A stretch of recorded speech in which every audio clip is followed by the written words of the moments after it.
Listen, I can take a fat joke, okay? But this 2000s British weight loss show was the most uncalled for thing I have ever seen. I'm about to meet one of the fattest families I've met in my life. That woman is so fat, she's actually trapped in a body of lard. You're not morbidly obese. Really? You are super morbidly obese. Okay. Or you lot at home, I bet you're sitting on your sofas thinking to yourself, I will never be as fat as Tarnya. It may not be long before you're on the way to Fatsville. Watch out, massive fatties, the lard police are in town. Growing up, making light of and making fat jokes about myself was like a major coping mechanism for me. One of my best friends was obese too, and so was my dad. We made jokes and that's how we coped. So I both relate to fat jokes and I tend to find them funny, but sometimes they go too far. One of you guys sent this show Fat Families to my suggestion box, and I was like, okay, I love me a good British weight loss TV show generally, let me go take a look. I'm in Telford, Shropshire, and I'm about to meet one of the fattest families I've met in my life. Too much time sat on their fat bums, that's their problem, plain and simple. If they don't pull out their chubby fingers, they'll be on the way to an early grave. Watch out, cops, enough is enough.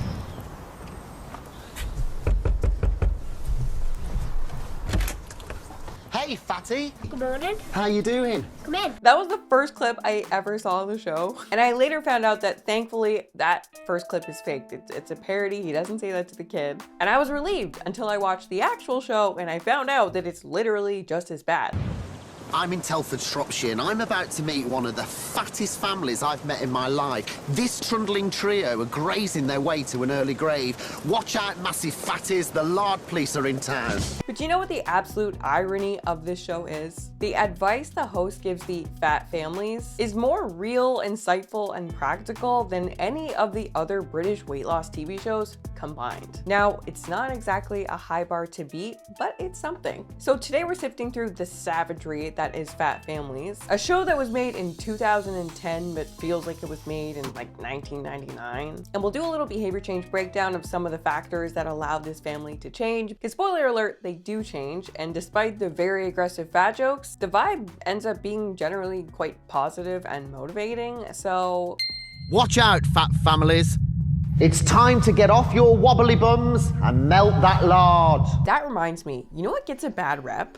Sodium. But today's sponsor, Element, is trying to change that. Element is a zero sugar electrolyte drink mix that delivers a meaningful dose of electrolytes, aka it's salty. Years ago, I used to think that salt was unhealthy, but when I started learning more about health, I was surprised and delighted to learn that unless you have hypertension, it's just the opposite. Now, if you eat a lot of ultra-processed foods, you may be getting a little too much sodium already. According to the FDA, 70% of the sodium in the American diet comes from these foods. So if you eliminate a lot of ultra-processed foods, you may also be eliminating essential sodium, which can lead to cognitive impairment and fatigue, among other things. Element mainly consists of sodium, potassium, magnesium, and no sugar, and helps you stay hydrated without any sugar or extra calories found in many other sports drinks. If you were supposed to take Element 5 times a day, I would. The first sip, it is very salty, but I like it a lot. I actually don't put very much water in it because I like it to be really salty. It tastes so good and it instantly feels very thirst quenching and refreshing. I love taking Element after a workout or in the morning to start my day, and I really do feel a noticeable boost in energy and clarity. I get a little pep in my step.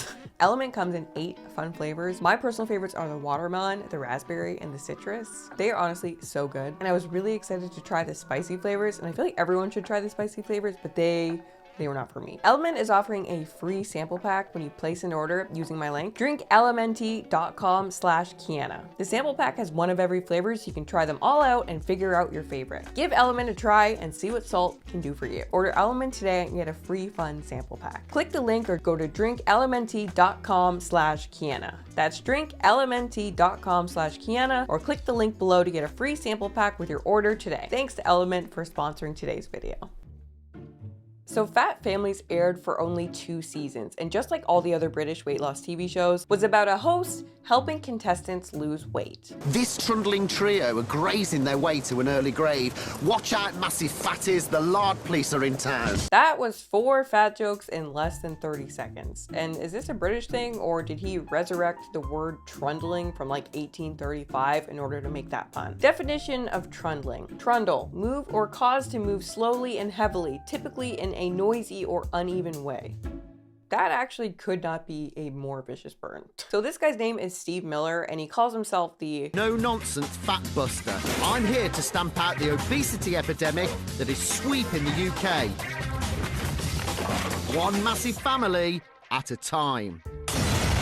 And does Steve look familiar to anyone else watching this? It took me a minute to figure out where I knew him from, but then I remembered that he faced off against the UK's fat doctor on obesity a few years ago. What you're saying today is we should glorify it. Let's celebrate being fat. I mean, if I came to you as a doctor, I reckon I'd walk out with a prescription that actually read, you know, say to yourself and sing to yourself, if you're happy and you're fat, clap your hands every day. What Steve is accusing me of is actually absolutely correct. I guess Steve Miller is on British TV a lot as like a weight loss expert, and his whole shtick is being outrageous. Meet Tarnya Where. She's the picture of health, and along with husband Mike, they live an active life. But in reality, they look like this. The three fattest cuffs weigh a whopping 77 stone between them. Not the Photoshop and the balloon inflation sound effect. It makes me laugh at like the inappropriateness of it and like the audacity of it, but it's pretty f***ed up. It hits a point where it is inhumane. These are real people. They're very nice, funny, cool people too. And I know some people are gonna think I'm being a little too sensitive, but you know what? Growing up as a little kid, a little fat kid, I felt like a subhuman. I felt like a freak, primarily because of the way overweight people were treated on TV. And you just don't need a bunch of little 8-year-olds thinking that they're freaks. When you put something on like 7 p.m. primetime TV and like millions of people are gonna see it, it becomes this cultural thing too. And it's not good for society, particularly young kids, when you're full on bullying people for being overweight on TV. Anyway, this is the only episode of the show I've watched so far, but thankfully the family that we're following here, the Cuffs, they take it all really lightheartedly and they go with the flow and they're very confident, despite how many times they're called massive fatties to their faces.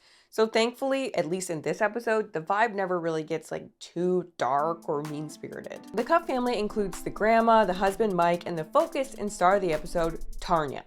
Right, I like being fat. I've always said it, I love being fat. I like what I see in the mirror, but I'm not unrealistic. You know, you can be too fat to live, and I think I kind of crossed that line now. So Tarnya is a very self-aware cam model who likes being overweight and is very confident in her body, but has recognized that she needs to take control for health. She's recently started to need the use of a mobility scooter, prompting her to realize that her health is spiraling out of control. I'm scared that I've crossed that line now where you've become not just fat, you've become one of them freakishly fat people. The type of people that you see in the beds on the television.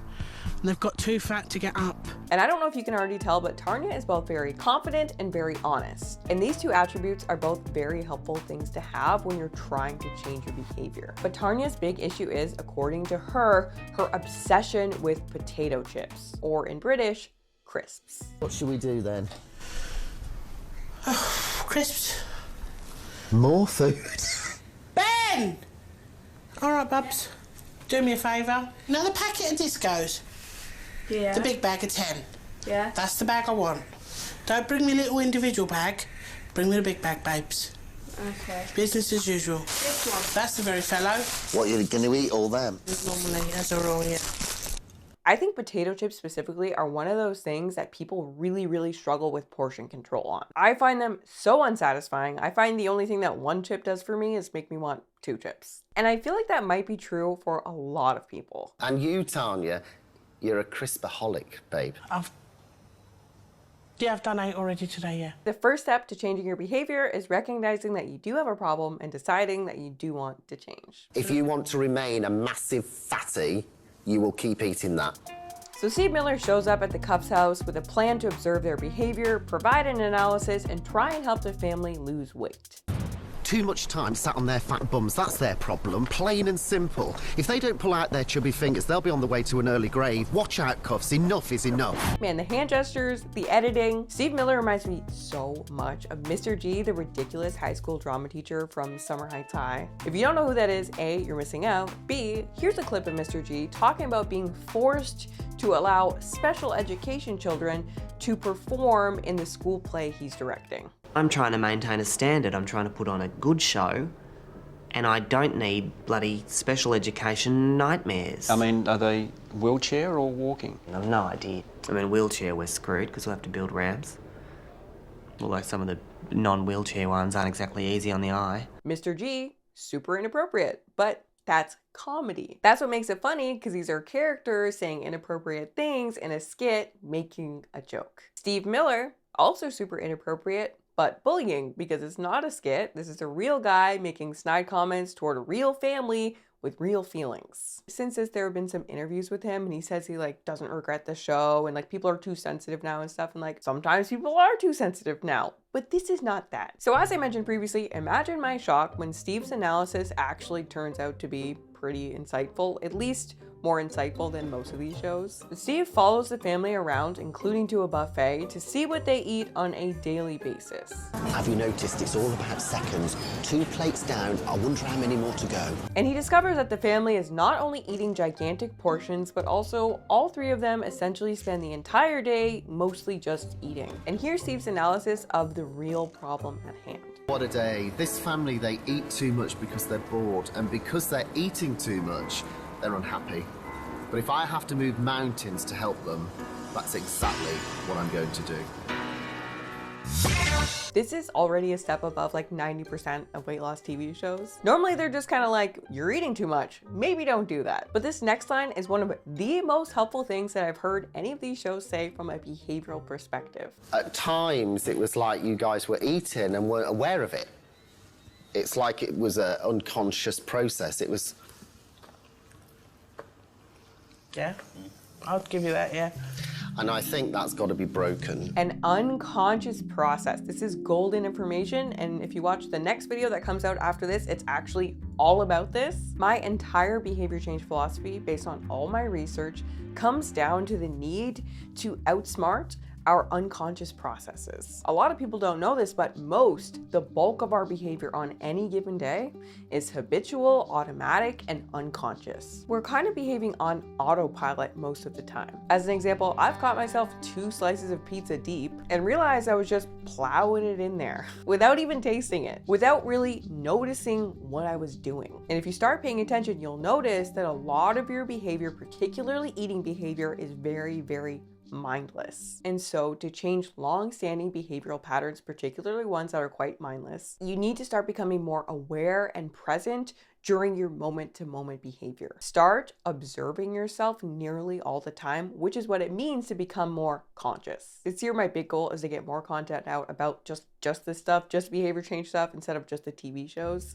So hopefully that will be helpful. You eat because you're bored, and there's a lack of what I call active interests and hobbies. Again, pretty insightful tip compared to most of these shows. I once saw secret eaters tell someone who was eating 8 chocolate bars a day to switch to a smaller chocolate bar. Which, I mean, okay, yeah, it's technically less calories, but we're not really getting to the root of the problem now, are we? Which is what makes Steve's analysis better. He's helping the family get closer to the actual root of the problem. No diet in the world can help you lose weight if you're not addressing the real core issues. And I think the boredom thing is just something that's not talked about enough. So many people who want to lose weight have lives that revolve around food. Food in our house is probably an extra member of the family. Food is their friend, their entertainment, their emotional support, their only joy.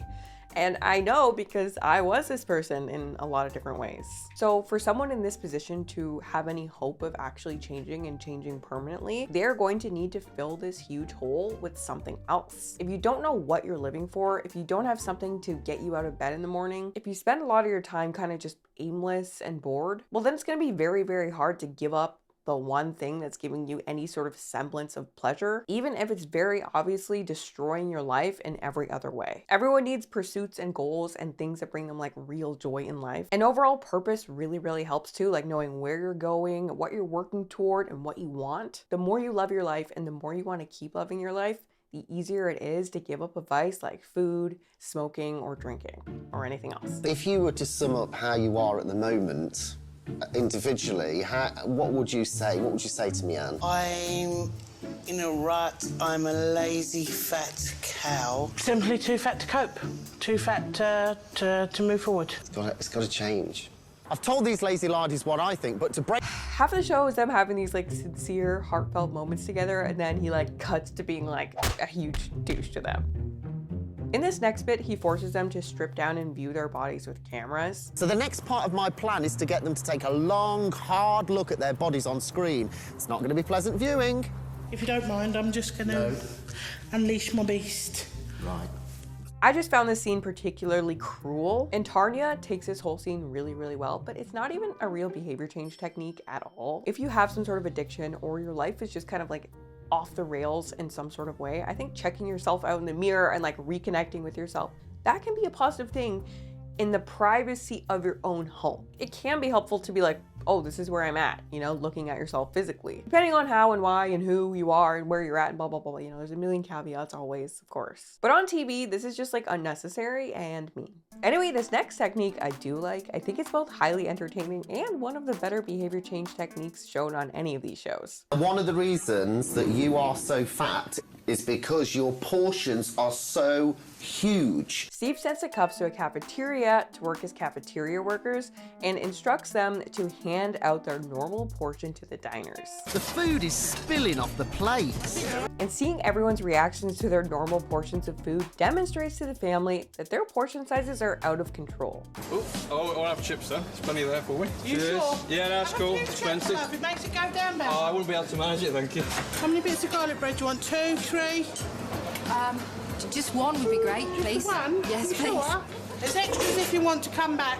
And if this is real and not just a little bit for the show, I actually do think it could be a pretty helpful exercise. Because first off, portion stuff is really, really hard for a lot of people, I think. Because your idea of what a healthy portion is basically totally determined by the way you grow up in your home environment. You're rarely exposed to the way and amount that other people eat. So if you grew up in a fat family, oversized portions are your norm. And restaurants really confuse the idea even further because oftentimes their portion sizes are just enormous. Like, I know that I personally had no idea what a healthy portion size was, and I'll give you a semi-embarrassing example as per. I feel like I always put myself on blast so hard in these videos, but like, whatever. Anyway, when I was just trying to like eat healthy and see how it goes, when it came to carbs, I would still weigh it out, but just take like a big portion, you know what I mean? Like a non-deficit portion. And I was weighing out 125 grams of rice. And I was like, yeah, I think this is like a healthy portion. Like my norm would be way more than that if I just was like putting it on my plate. And then at some point later, I was watching a bodybuilder like meal prep video, and I noticed that he was eating 125 grams of rice. And I was like, I probably don't need the same amount of rice as a 6'2" guy who works out as his job. And now, if you're wondering, I sort of naturally eat between like 60 to 70 grams. I know because I weigh out 80 grams and then I tend to leave like 20 grams on the plate. So, you know, things are going pretty good. I think they thought their portions were Probably portions of it. too big. Yeah. There was a bit of waste. Yeah. I think there was the full stomachs and they hadn't eaten half of it. Point out what you think is the ideal portion to be eating. Definitely dish up this one. So normally you'd eat this Maybe a one. little bit bigger, yeah. But I would go for the second one with salad. And I think your mind needs to start to assimilate that programme. When the Cuffs return home, they find that Steve has thrown out 2 of their chairs and replaced them with a treadmill. I'm not sure what they're going to make of this new look. I'd be like, okay, but you didn't throw them out though, right? Because I bought those. And you kind of think that the Cuffs might be like a little annoyed or at least concerned or something. But the whole family is so happy about it. They totally all embrace the treadmill and are legitimately excited about it. Oh my Lord! Oh bloody hell! Oh my God! Oh my God! Come on in, kids. Oh, I like this. Come on in, come on in. This is a bit fab, isn't it? As you can tell, I've left you one sofa. That's fine. A very, very good sign. Get your big butt moving! I'm moving it, kids. I'm moving it. And so their health progress montage begins as they spend time losing the weight before their family vacation in 2 months. Most of the footage for this montage is apparently captured on this little camera that they have to keep in their living room at all times. And at some point during their workout montage, Steve like calls them and accuses them of not working hard enough and slacking off, and Tarnya freaks out. Time for some tough talking. It's evident from my data that you're actually not doing the exercise. It's impossible not to lose weight if you are eating less and moving more. Have I here got 2 people that are that really want to lose weight? Because the results at the moment are appalling. Oh no! Kiss my. Because I've worked my. I'm on that Because I'm in agony, you can kiss my I tell you. Because I know I'm not doing it.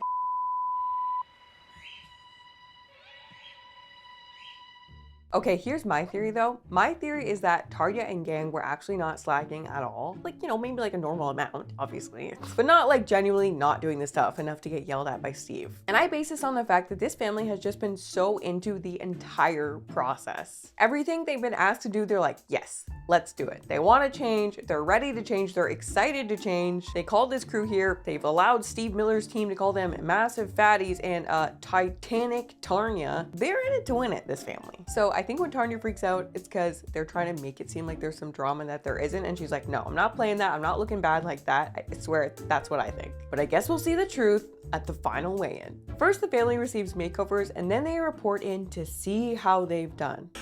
After all the effort of the last 2.5 months, it's time for the family's final weigh-in. Tarnya's husband managed to lose 28 pounds and get his diabetes under control. Like, he literally reversed the first stage of diabetes or something in under 10 weeks. I just feel I've been given a new lease of life. You've done well, mate. It really is amazing how some people try and claim that intentional weight loss is not health promoting, because those results are life-changing. And finally, Tarnya, who was a massive 33 stone. Has she lost that 3 stone, the target I set for her? You now weigh 29 stones, 7 pounds. It's amazing. Tarnya has surpassed all my expectations and shifted a mammoth 49 pounds. She's also shrunk 2 dress sizes. With a little non-scale victory too. And I managed this week to do one of my own shoelaces up. I sat on the chair, bent down, I couldn't breathe. Everything was pushed up, eyeballs popping out my head, but I did that shoelace up. And guess what? Not only was there a happy ending to the story, but over 10 years later, it seems that Tarnya and Mike went on to lose even more weight and keep it off. And someone recently tried to troll Tarnya by asking her her favorite chip flavor, to which she responded, cheese and onion, but only in moderation. Thank you so much for watching, and I will see you in the next one. Something is wrong with Halloween candy this year, and it might be the food industry.